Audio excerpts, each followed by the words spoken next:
Hello guys, meet Richie. In January 2025, Richie earned $2,000. Eggs were $4. Then in March, Richie earned $2,400. He has more money in his wallet, but eggs prices jumped to $8. Richie earned 20% more, while eggs doubled in price. The eggs are the same. So why are things getting more expensive? To understand why this is happening, we have to answer 3 specific questions. What is inflation really? Why is a little bit of inflation actually required to keep you from getting fired? How do you stop your paycheck from melting? 1. What is inflation? Most people think inflation is prices going up. That is backward. The house didn't get bigger. The eggs didn't get fancier. Inflation isn't your stuff getting more expensive. It is your money getting weaker.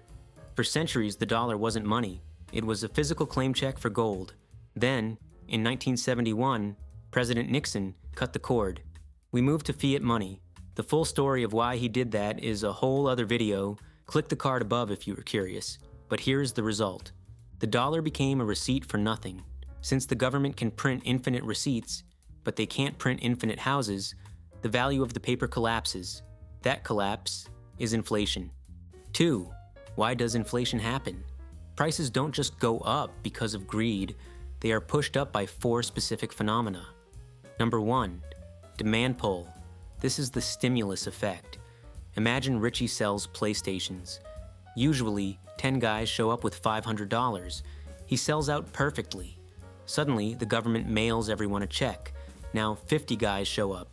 Richie has 10 consoles, but 50 buyers. He has to raise the price to $800 to stop the fistfight. The console didn't get better, the cash just became worthless. Number 2, cost push, or known as the supply shock. Sometimes, the problem is delivering the goods. In 2021, the Evergreen ship wedged itself in the Suez Canal. It blocked 12% of global trade for 6 days. Suddenly, shipping a container from China went from $2,000 to $20,000. Number 3, the wage price spiral. Look at Richie's employee, Bob. He sees high gas prices. He can't pay rent. Bob demands a raise. Richie pays him more, but now Richie's payroll is higher. So, he raises the price of his bread to cover it. Bob sees the new bread price, gets mad, and asks for another raise. It's a self-feeding loop of wages. Number 4, monetary debasement. Imagine, when the central bank prints $3 trillion to pay government debts, the supply of dollars explodes. Basic economics rule applies. When supply goes up, the value goes down. It means anything imported, from your iPhone to your coffee, just got more expensive because your dollar is weak. Leading to different currencies has different values, which I went more in-depth in my other video. Back to why too much inflation is bad. In 1923 Germany, inflation moved so fast that customers would order 2 beers at once. Why? Because warm beer was cheaper than buying a second cold beer at the new price 20 minutes later. 3. How is inflation measured? How do we know inflation is 3%? Well, the government uses the Consumer Price Index. Imagine a virtual shopping cart filled with what an average American buys: rent, gas, eggs, and Netflix subscriptions. They track the total price of this cart month to month. The math assumes you have no loyalty.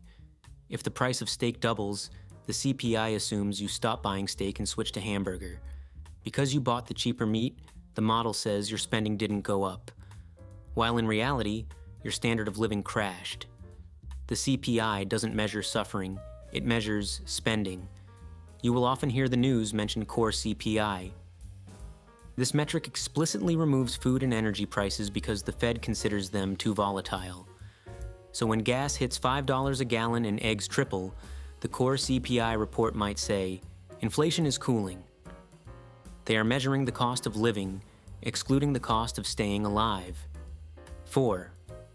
Is inflation bad? You might ask, if high prices are bad, why doesn't the Fed aim for deflation? Why not make prices go down? Because while inflation burns the economy, deflation freezes it, and you can't restart a frozen engine. Why the Fed targets 2%? Imagine you want to buy a new Ford F-150. It costs $50,000, but you notice that every month the price drops by $1,000. A few things will happen. You hold your cash because it buys more tomorrow. You don't buy the truck. Ford sells 0 trucks in January, they loses revenue, Ford panics, they can't pay the factory workers in Kentucky, so they fire them. Now the unemployed workers can't buy groceries, the grocery store loses money and fires the cashier. Then everyone stops spending at once. The economy completely locks up. That is how the Great Depression happened. In the 1930s, prices dropped by 25%. It sounds like a bargain, but nobody had a job to pay for the cheap goods. The Fed is terrified of this, which I'll go more in depth in a future video. That's why they purposely set the inflation rate 2% to keep the ice cube melting just enough to force you to spend that dollar today. But if inflation gets too big, you get hyperinflation. In 1946 Hungary, prices doubled every 15 hours. They printed the 100 quintillion pengo note.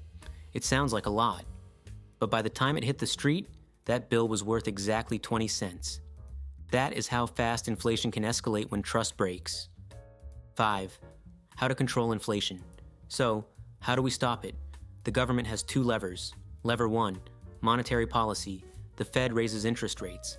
Suddenly, the interest on Richie's business loan jumps to 10%. Richie panics. He cancels the order for a new delivery truck. The truck dealership sees an empty lot. They get desperate. To sell the truck, they slash the price by $5,000. That's how they cool inflation, by making you too broke to buy things. This is called demand destruction. Lever 2, fiscal policy.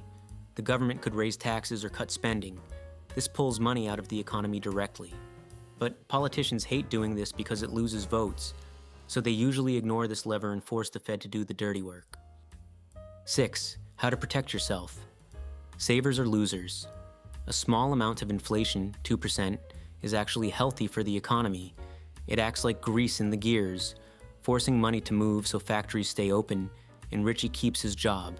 But while that 2% is good for the nation, it is deadly for you. Here's a few ways to combat inflation. Don't hoard cash. Keep an emergency fund of about 6 months in cash, but invest the rest into equity and assets. Gold is a safe and low-risk investment to combat inflation. When food prices rise, Kroger stock often goes up. When rents rise, real estate values go up. When gas rises, Exxon pays higher dividends. If you only hold dollars, you pay the inflation tax. If you own assets, you collect the inflation tax. Be the one collecting it. Conclusion. Inflation is a natural part of the economy. It's driven by a lot of factors. Since we can't avoid it, it's better to learn to understand and protect our own livelihoods through smart investment. Be careful of the opposite, however. Remember deflation that we talked about earlier. It actually happened to Japan too. They spent 20 years with falling prices. It sounds like paradise, but economists call it the lost decade. How did cheap TVs destroy an entire generation of wealth? We'll dive deeper into deflation in the next video. If you want me to make more videos explaining about economics topics, please like and subscribe. Thanks for watching until the end.